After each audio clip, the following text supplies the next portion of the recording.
This car's got a broken engine. We're gonna see how fast we can pull it out. Surprisingly, it's not hard to remove the engine on these cars. Nissan did a good job at keeping things simple. I drained the coolant and then I checked the oil.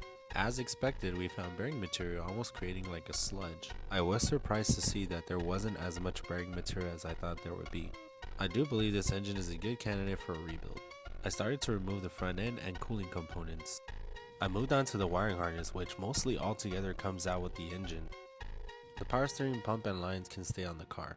We then remove the shifter, drain the transmission, and pull out the drive shaft.